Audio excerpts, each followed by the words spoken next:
Hello, everybody. It is Thursday, November 17th, and this is my second attempt at going live today. Riverside at .fm, and I seem to be having some miscommunication, so I'm using StreamYard. I wanted to come on today and talk about yesterday that my TEDx, my first TEDx ever, dropped yesterday, and I'm still having some pretty strong emotions about it.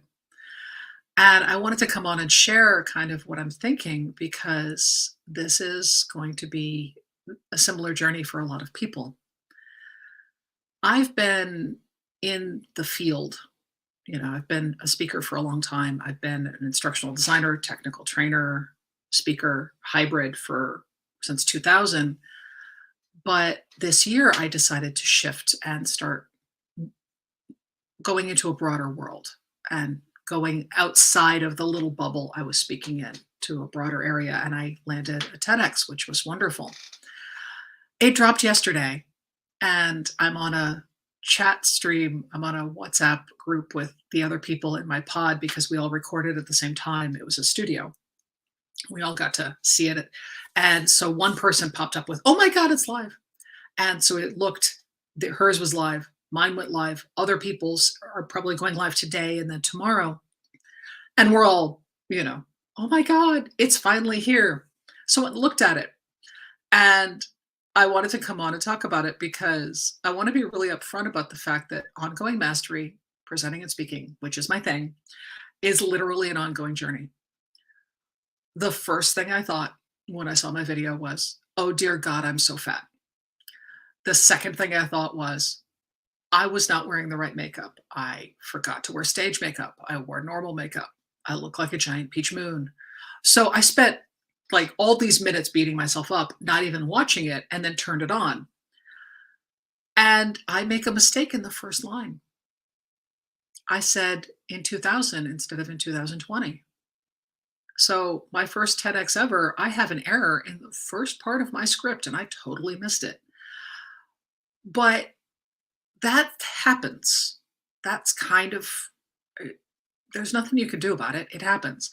And the process that I went through yesterday of beating the hell out of myself for an hour or two about, oh my God, it's so awful. And I look dreadful and everyone's going to see it now. And people will just think I'm awful. That's actually the process that lots of people go through. And it's the process I shepherd my clients through.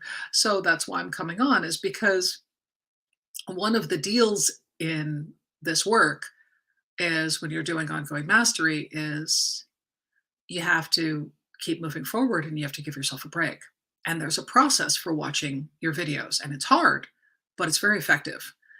So when I finally was able to kind of get over myself and go and apply our process to it, I did what I do, which is, okay, first pass, just audio. Where are the ums? Where are the ers? Where's the carrying words? How's the visualization of the language? Is there regional language? All this stuff. Ba, ba, ba, ba, ba, ba, ba.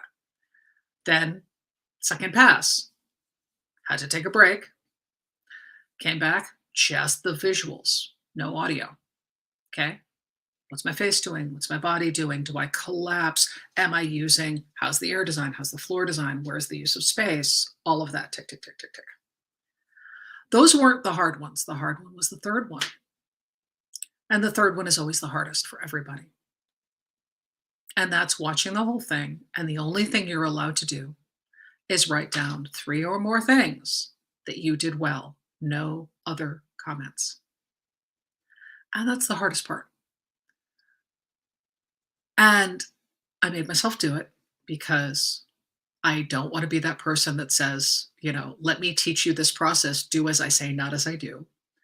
So I went through it. And it's hard for me to say this on the live stream, but I did a good job. And I'm happy I had the opportunity. I'm proud of the work. And yeah, there's some adjustments that need to be made, but there's always going to be. And having those 3 passes gives me the data I need to, apply my ongoing mastery journey analysis to it and go, okay, where are we heading with this? What are we working on?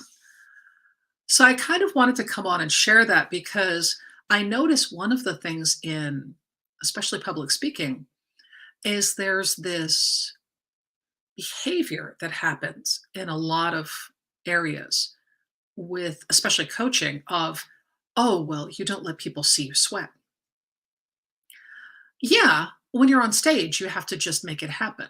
Once you're performing, that's it. Lights on, make it work. But there is no value in pretending you're not human with other people, especially when you're trying to shepherd people on a journey on ongoing mastery of presenting and speaking. That's the work, right? So that's why I wanted to come on because I would really like everyone to go see it. I put a little tag down there, bottom. Um, Please go to YouTube. Please look it up or you follow that bit.ly, type it in. And I'd really appreciate 11 minutes of your day if you can spare them because I would like you to see it. And I would really appreciate if you like it to give me a thumbs up. And if you don't, well, you could give me a thumbs down. I'd rather you didn't, obviously. And please make a comment. I have a couple of days to build visibility on this. And then, the streams of everything, the algorithm is basically going to kind of move on and be like, okay, fine.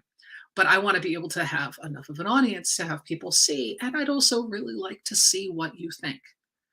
So please check it out. Please comment on this video. I'm using StreamYard, which means on LinkedIn, I'm not going to be able to see your comments until after someone from my team or someone else comments, and then I could follow that comment to see where they are because StreamYard and LinkedIn apparently have some weird history relationship, like people who dated and don't talk to each other anymore. So there's a problem, but I'll be able to find the comments. So please make them. And there is a LinkedIn group, Ongoing Mastery Presenting and Speaking. If you want to talk to me about my TEDx experience, I'm happy to have chats with folks. If you want to talk to me about how to get a TEDx, hell if I know. I lucked into it. And I'm not supposed to say that. And I'm going to get kicked for saying it. But I met a lovely human, a lovely man named Ade. And then he happens to be somebody who runs TEDx's out of Houston. So I got invited to join the TEDx Alif crew and be one of their presenters. And they are the kindest, sweetest people on the planet. So I have no idea how to land one because I didn't apply. So, please, if you want to ask me, I'm happy to give you information I can share. I just can't share information I don't have. And with that, I'm going to go have some breakfast and do a little calming down because I looked at my video again this morning and the little thing in the back of my brain is doing the hate yourself. So I'm going to go work on that so I can get some actual work done today and actual coaching with people who need to be on the journey and don't need to be sharing my head garbage. So please give yourself a break. I'm working on giving myself a break. Please go watch my video, give comments. I'll talk to everybody later. Have a good one. Bye.